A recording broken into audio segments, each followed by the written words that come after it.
ईश्वर सत्य को देखता है परंतु प्रतीक्षा करता है। Leo Tolstoy. व्लादिमीर शहर में इवान दिमित्रिच एक्सियोनोव नाम का एक युवा व्यापारी रहता था। उनकी अपनी 2 दुकानें और एक घर था। एक्सियोनोव एक सुंदर, गोरे बालों वाला, घुंघराले सिर वाला, मौज मस्ती से भरपूर और गाने का बहुत शौकीन व्यक्ति था। जब वह काफ़ी जवान था तो उसे शराब पिलाई जाती थी और जब वह बहुत ज़्यादा पी लेता था तो वो उत्पात मचाता था। लेकिन शादी के बाद उन्होंने शराब पीना छोड़ दिया, सिवाय कभी कभार के। एक बार गर्मियों में एक्सियोनोव निज़्नी मेले में जा रहा था और जब उसने अपने परिवार को अलविदा कहा तो उसकी पत्नी ने उससे कहा, इवान दिमित्रिच, आज से शुरुआत मत करो। मैंने तुम्हारे बारे में एक बुरा सपना देखा है। एक्सियोनोव हंसा और बोला, तुम्हें डर है कि जब मैं मेले में पहुंचूंगा तो खूब मौज मस्ती करूंगा। उसकी पत्नी ने उत्तर दिया, मुझे नहीं पता कि मुझे किस बात का डर है, मुझे बस इतना पता है कि मैंने एक बुरा सपना देखा था। मैंने सपना देखा कि आप शहर से लौट रहे थे और जब आपने अपनी टोपी उतारी तो मैंने देखा कि आपके बाल काफ़ी भूरे थे। एक्सियोनोव हंसा। यह एक भाग्यशाली संकेत है, उन्होंने कहा। देखो, मैं अपना सारा सामान बेचकर मेले से तुम्हारे लिए कुछ उपहार न लाऊं, इसलिए उसने अपने परिवार को अलविदा कहा और चला गया। जब वह आधा रास्ता तय कर चुका तो उसकी मुलाकात एक व्यापारी से हुई जिसे वह जानता था और वे रात के लिए उसी सराय में रुके। उन्होंने साथ में चाय पी और फिर बगल के कमरों में सोने चले गए। एक्सियोनोव की देर तक सोने की आदत नहीं थी और जब ठंड थी तब यात्रा करना चाहता था, इसलिए उसने सुबह होने से पहले अपने ड्राइवर को जगाया और उससे घोड़ों को बैठाने को कहा। फिर वह सराय के मकान मालिक, जो पीछे की झोपड़ी में रहता था, के पास गया, अपना बिल चुकाया और अपनी यात्रा जारी रखी। जब वह लगभग 25 मील चला गया तो वो घोड़ों को चारा देने के लिए रुका। एक्सियोनोव ने सराय के रास्ते में कुछ देर आराम किया, फिर वो बाहर बरामदे में आया और एक सैम्बार को गर्म करने का आदेश देते हुए अपना गिटार निकाला और बजाना शुरू कर दिया। अचानक घंटियों की आवाज़ के साथ एक ट्रॉयका आई और एक अधिकारी उतरा, उसके पीछे 2 सैनिक उतरे। वो एक्सियोनोव के पास आया और उससे पूछताछ करने लगा और उससे पूछने लगा कि वो कौन है और कहाँ से आया है। एक्सियोनोव ने उसे पूरा उत्तर दिया और कहा, क्या तुम मेरे साथ चाय नहीं पियोगे? लेकिन अधिकारी उनसे लगातार सवाल जवाब करते रहे। आपने कल रात कहाँ बिताई? क्या आप अकेले थे या किसी साथी व्यापारी के साथ?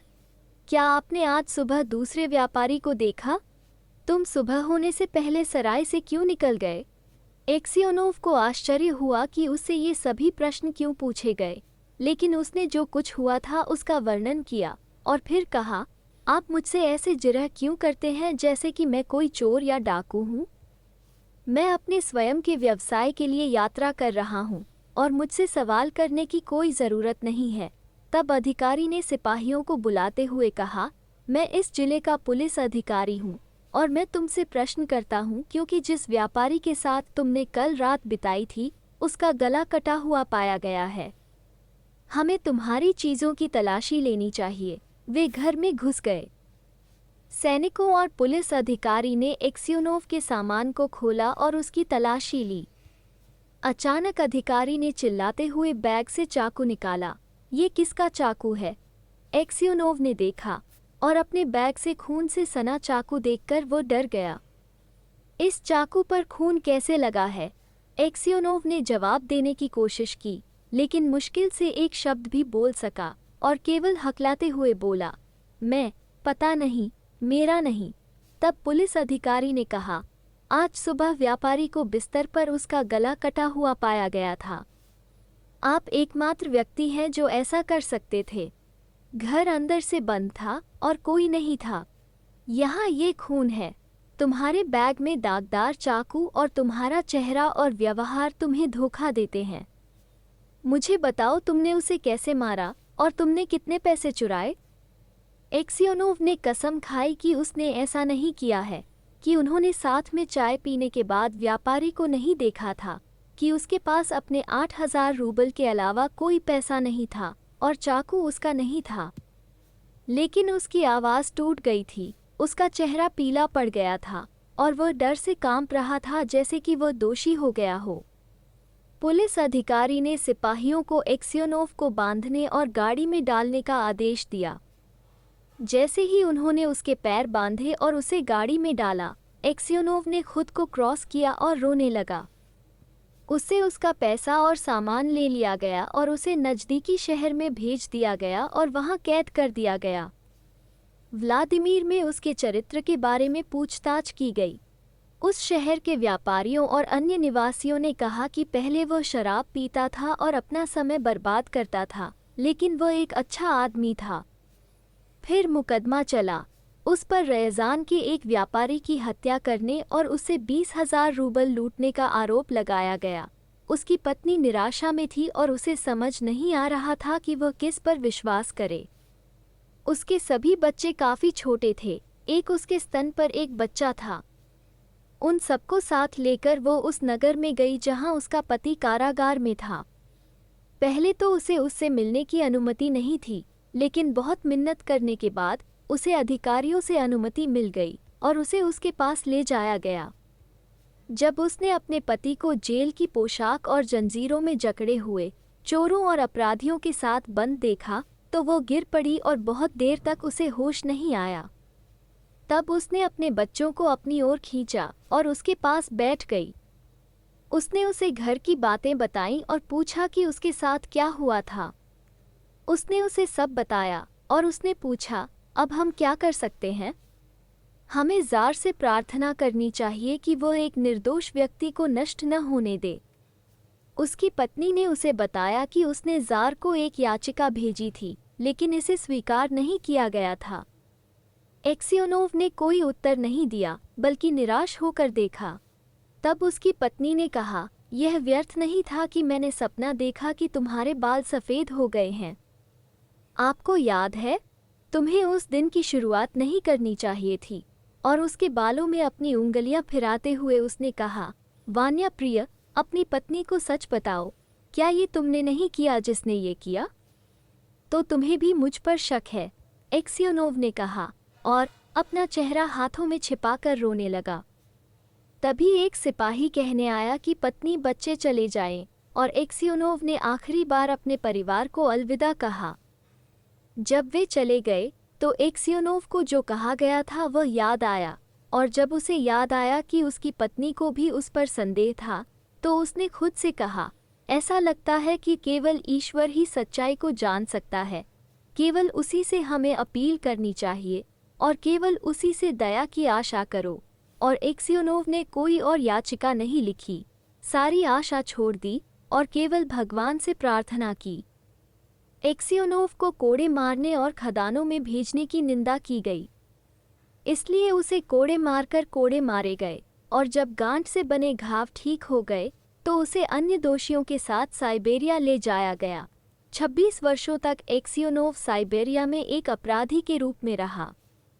उसके बाल बर्फ की तरह सफ़ेद हो गए और उसकी दाढ़ी लंबी, पतली और भूरे रंग की हो गई। उसकी सारी प्रसन्नता जाती रही। वो झुक गया। वो धीरे धीरे चलता था, कम बोलता था और कभी नहीं हंसता था, लेकिन वो अक्सर प्रार्थना करता था।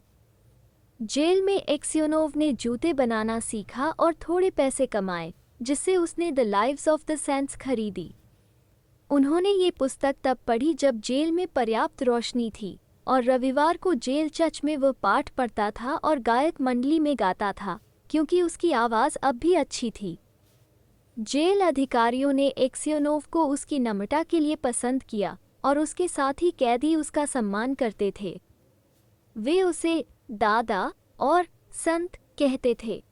जब वे जेल अधिकारियों से किसी भी बात के बारे में प्रार्थना करना चाहते थे तो वे हमेशा एक्सियोनोव को अपना प्रवक्ता बनाते थे, और जब कैदियों के बीच झगड़े होते थे तो वे चीज़ों को ठीक करने और मामले का फैसला करने के लिए उसके पास आते थे। एक्सियोनोव तक उसके घर से कोई खबर नहीं पहुंची और उसे ये भी नहीं पता था कि उसकी पत्नी और बच्चे अभी भी जीवित हैं या नहीं। एक दिन दोषियों का एक नया गिरोह जेल में आया। शाम को पुराने कैदी नए कैदियों के पास इकट्ठे हुए और उनसे पूछा कि वे किस शहर या गांव से आए हैं और उन्हें किस लिए सज़ा दी गई है। बाकियों के बीच एक्सियोनोव नवागंतुकों के पास बैठ गया और नीचे झुककर जो कहा गया उसे सुनने लगा। नए दोषियों में से एक 60 साल का एक लंबा मजबूत आदमी जिसकी कटी हुई भूरे रंग की दाढ़ी थी, दूसरों को बता रहा था कि उसे किस लिए गिरफ्तार किया गया है। ठीक है दोस्तों, उसने कहा, मैंने केवल एक घोड़ा लिया था जो एक स्लेज से बंधा हुआ था और मुझे गिरफ्तार कर लिया गया और चोरी का आरोप लगाया गया। मैंने कहा कि मैंने इसे केवल जल्दी घर पहुंचने के लिए लिया था और फिर इसे जाने दिया। इसके अलावा ड्राइवर मेरा निजी मित्र था, इसलिए मैंने कहा ये ठीक है। नहीं, उन्होंने कहा, तुमने इसे चुराया है, लेकिन मैंने इसे कैसे या कहाँ से चुराया वे नहीं बता सके। मैंने एक बार सचमुच कुछ गलत किया था और मुझे अधिकार था कि मैं बहुत पहले ही यहाँ आ गया होता, लेकिन उस समय मुझे पता नहीं चला। अब मुझे बिना कुछ लिए ही यहाँ भेज दिया गया है। लेकिन ये झूठ है जो मैं आपको बता रहा हूँ। मैं पहले भी साइबेरिया जा चुका हूँ, लेकिन मैं लंबे समय तक वहाँ नहीं रहा। आप कहाँ से हैं? किसी ने पूछा। व्लादिमीर से। मेरा परिवार उस शहर का है। मेरा नाम मकर है और वे मुझे सेम्योनिच भी कहते हैं। एक्सियोनोव ने अपना सिर उठाया और कहा, मुझे बताओ सेम्योनिच, क्या तुम व्लादिमीर के व्यापारियों एक्सियोनोव के बारे में कुछ जानते हो? क्या वे अभी भी जीवित हैं? उन्हें जानता हूँ, बिल्कुल जानता हूँ। एक्सियोनोव अमीर हैं, हालांकि उनके पिता साइबेरिया में हैं। ऐसा लगता है कि वे हमारे जैसे ही पापी हैं। जहाँ तक आपकी बात है, दादाजी, आप यहाँ कैसे आए? एक्सियोनोव को अपने दुर्भाग्य के बारे में बात करना पसंद नहीं था। उसने केवल आह भरते हुए कहा, मैं अपने पापों के कारण इन 26 वर्षों से जेल में हूँ। कौन से पाप? मकर सेम्योनिच ने पूछा। लेकिन एक्सियोनोव ने केवल इतना कहा, ठीक है, मैं इसका हकदार रहा होगा। वो इससे अधिक कुछ नहीं कहता। लेकिन उसके साथियों ने नवागंतुकों को बताया कि एक्सियोनोव साइबेरिया में कैसे आया, कैसे किसी ने एक व्यापारी की हत्या कर दी थी और एक्सियोनोव की चीज़ों के बीच चाकू रख दिया था और एक्सियोनोव की अनुचित रूप से निंदा की गई थी। जब मकर सेम्योनिच ने ये सुना तो उसने एक्सियोनोव की ओर देखा, अपने घुटने पर थप्पड़ मारा और कहा, ठीक है, यह अद्भुत है, वास्तव में अद्भुत। लेकिन आप कितने बड़े हो गए हैं, दादाजी? दूसरों ने उससे पूछा कि वह इतना आश्चर्यचकित क्यों था और उसने एक्सियोनोव को पहले कहाँ देखा था। लेकिन मकर सेम्योनिच ने कोई उत्तर नहीं दिया। उन्होंने केवल इतना कहा, यह अद्भुत है कि हमें यहाँ मिलना चाहिए। दोस्तों, इन शब्दों से एक्सियोनोव को आश्चर्य हुआ कि क्या यह आदमी जानता था कि व्यापारी को किसने मारा था। तो उसने कहा, शायद सेम्योनिच, तुमने उस मामले के बारे में सुना है, या शायद तुमने मुझे पहले देखा है। मैं सुनने में कैसे मदद कर सकता हूँ? दुनिया अफवाहों से भरी है, लेकिन ये बहुत समय पहले की बात है और मैंने जो सुना था उसे मैं भूल गया हूँ। शायद आपने सुना कि व्यापारी को किसने मारा? एक्सियोनोव ने पूछा। मकर सेम्योनिच हंसे और उत्तर दिया, यह वही होगा जिसके थैले में चाकू पाया गया था। यदि किसी और ने वहाँ चाकू छिपाया है, जब तक वह पकड़ा नहीं जाता, वो चोर नहीं है, जैसा कि कहा जाता है। कोई कैसे डाल सकता है आपके बैग में एक चाकू, जबकि वह आपके सिर के नीचे था? यह निश्चित रूप से आपको जगा देगा। जब एक्सियोनोव ने ये शब्द सुने तो उसे यकीन हो गया कि यही वो आदमी है जिसने व्यापारी को मार डाला था। वो उठा और चला गया। पूरी रात एक्सियोनोव जागता रहा। वो बहुत दुखी हुआ और उसके मन में तरह तरह की छवियां उभरने लगी। वहाँ उसकी पत्नी की छवि वैसी ही थी जैसी वह तब थी जब वो मेले में जाने के लिए उससे अलग हुआ था। उसने उसे ऐसे देखा जैसे वो मौजूद थी। उसका मुख और उसकी आंखें उसके सामने उठ गई। उसने उसे बोलते और हंसते हुए सुना। फिर उसने अपने बच्चों को देखा, बिल्कुल छोटे जैसे वे उस समय थे। एक ने छोटा सा लबादा पहन रखा था, दूसरा अपनी माँ की छाती पर। और फिर उसे अपने आप की याद आई जैसे वह पहले हुआ करता था, जवान और खुशमिजाज। उसे याद आया कि जिस सराय में उसे गिरफ्तार किया गया था, उसके बरामदे में वह कैसे बैठकर गिटार बजा रहा था और वह किस तरह देखभाल से मुक्त था। उसने अपने मन में वो स्थान देखा जहां उसे कोड़े मारे गए थे, जल्लाद और आसपास खड़े लोग, बेड़ियां, दोषी, उसके जेल जीवन के सभी 26 वर्ष और उसका समय से पहले बुढ़ापा। ये सब सोचकर वह इतना दुखी हो गया कि वह खुद को मारने के लिए तैयार हो गया, और यह सब वो खलनायक कर रहा है, एक्सियोनोव ने सोचा। और उसका गुस्सा मकर सेम्योनिच के खिलाफ इतना अधिक था कि वो प्रतिशोध लेने के लिए उत्सुक था, भले ही इसके लिए उसे खुद ही नष्ट हो जाना पड़े। वो पूरी रात प्रार्थनाएं दोहराता रहा, लेकिन उसे शांति नहीं मिली। दिन भर में वो मकर सेम्योनिच के पास नहीं गया, उसकी ओर देखा भी नहीं। इसी तरह एक पखवाड़ा बीत गया। एक्सियोनोव को रात में नींद नहीं आती थी और वह इतना दुखी था कि उसे समझ नहीं आ रहा था कि क्या करे।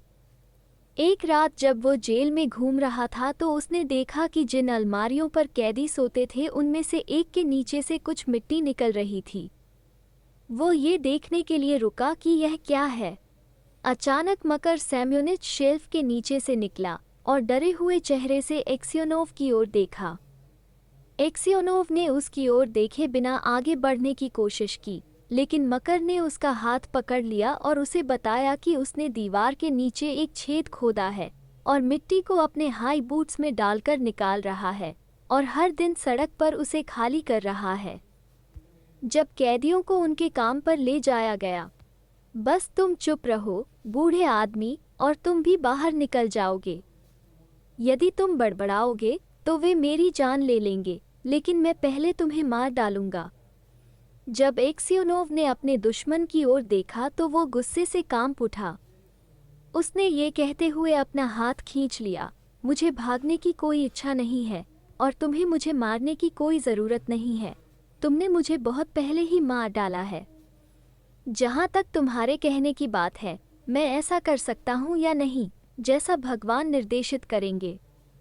अगले दिन जब दोषियों को काम पर ले जाया गया तो काफिले के सैनिकों ने देखा कि किसी न किसी कैदी ने अपने जूतों से कुछ मिट्टी खाली कर दी है। जेल की तलाशी ली गई और सुरंग मिली। गवर्नर ने आकर सभी कैदियों से पूछताछ की और पता लगाया कि गड्ढा किसने खोदा है। उन सभी ने इसके बारे में कोई भी जानकारी होने से इनकार किया। जो लोग जानते थे कि वे मकर सेम्योनिच को धोखा नहीं देंगे, ये जानते हुए भी कि उसे कोड़े मारकर लगभग मौत के घाट उतार दिया जाएगा। आखिरकार गवर्नर एक्सियोनोव की ओर मुड़ा, जिसे वह जानता था कि वह एक न्यायप्रिय व्यक्ति है, और कहा, तुम एक सच्चे बूढ़े आदमी हो। भगवान के सामने मुझे बताओ कि गड्ढा किसने खोदा। मकर सेम्योनिच ऐसे खड़ा था मानो वो बिल्कुल बेपरवाह हो, गवर्नर की ओर देख रहा हो और एक्सियोनोव की ओर नहीं देख रहा हो। एक्सियोनोव के होंठ और हाथ कांपने लगे और बहुत देर तक वो एक शब्द भी नहीं बोल सका। उसने सोचा, मैं उसकी स्क्रीनिंग क्यों करूं जिसने मेरी जिंदगी बर्बाद कर दी। मैंने जो सहा है उसकी कीमत उसे चुकानी चाहिए, लेकिन अगर मैं बताऊंगा तो वे शायद कोड़े मारकर उसकी जान ले लेंगे और हो सकता है कि मुझे उस पर गलत संदेह हो। और आखिरकार इससे मेरा क्या भला होगा। ठीक है बूढ़े आदमी, गवर्नर ने दोहराया, मुझे सच बताओ, दीवार के नीचे कौन खुदाई कर रहा है। एक्सियोनोव ने मकर सेम्योनिच की ओर देखा और कहा, मैं नहीं कह सकता, आपका सम्मान। ये भगवान की इच्छा नहीं है कि मैं बताऊं। आप जो चाहे मेरे साथ करें, मैं आपके हाथों में हूं, कितना भी हो राज्यपाल। कोशिश करने पर भी एक्सियोनोव ने और कुछ नहीं कहा और इसलिए मामला छोड़ना पड़ा। उस रात जब एक्सियोनोव अपने बिस्तर पर लेटा हुआ था और उसे झपकी आने लगी थी, तभी कोई चुपचाप आया और उसके बिस्तर पर बैठ गया। उसने अंधेरे में झांककर मकर को पहचान लिया। आप मुझसे और क्या चाहते हैं? एक्सियोनोव ने पूछा। तुम यहाँ क्यों आए हो? मकर सेम्योनिच चुप था, तो एक्सियोनोव उठ बैठा और बोला, तुम क्या चाहते हो? चले जाओ, नहीं तो मैं गार्ड को बुला लूंगा। मकर सेम्योनिच एक्सियोनोव के करीब झुका और फुसफुसाया, इवान दिमित्रिच, मुझे माफ़ कर दो। किस लिए? एक्सियोनोव ने पूछा। मैंने ही व्यापारी को मार डाला और चाकू तुम्हारे सामान के बीच छिपा दिया। मैं तुम्हें भी मारना चाहता था, लेकिन मैंने बाहर शोर सुना, इसलिए मैंने चाकू तुम्हारे बैग में छिपा दिया और खिड़की से बाहर भाग गया। एक्सियोनोव चुप था और नहीं जानता था कि क्या कहे। मकर सेम्योनिच बिस्तर की शेल्फ से फिसलकर जमीन पर घुटनों के बल बैठ गया। इवान दिमित्रिच, उसने कहा, मुझे माफ़ कर दो। भगवान के प्यार के लिए मुझे माफ़ कर दो। मैं कबूल करूंगा कि मैंने ही व्यापारी को मारा था और तुम रिहा हो जाओगे और अपने घर जा सकते हो। आपके लिए बात करना आसान है, एक्सियोनोव ने कहा, लेकिन मैंने आपके लिए इन 26 वर्षों तक कष्ट सहा है। अब मैं कहाँ जा सकता था? मेरी पत्नी मर चुकी है और मेरे बच्चे मुझे भूल गए हैं। मैं कहीं भी नहीं जाना। मकर सेम्योनिच नहीं उठे, लेकिन अपना सिर फर्श पर पटक दिया। इवान दिमित्रिच, मुझे माफ़ कर दो, वह रोया। जब उन्होंने मुझे कोड़ों से पीटा था तो उसे सहना उतना कठिन नहीं था जितना अब तुम्हें देखना है। फिर भी तुमने मुझ पर दया की और नहीं बताया। मसीह के लिए मुझे माफ़ कर दो, मैं कितना अभागा हूँ। और वह सिसकने लगा। जब एक्सियोनोव ने उसे रोते हुए सुना तो वो भी रोने लगा। भगवान तुम्हें माफ़ कर देंगे, उन्होंने कहा। शायद मैं तुमसे 100 गुना बदतर हूँ। और इन शब्दों से उसका हृदय हल्का हो गया और घर की लालसा उससे छूट गई। उन्हें अब जेल छोड़ने की कोई इच्छा नहीं थी, बल्कि उन्हें केवल अपने अंतिम समय आने की आशा थी। एक्सियोनोव ने जो कहा था उसके बावजूद मकर सेम्योनिच ने अपना अपराध कबूल कर लिया। लेकिन जब उसकी रिहाई का आदेश आया तो एक्सियोनोव पहले ही मर चुका था। शुक्रिया।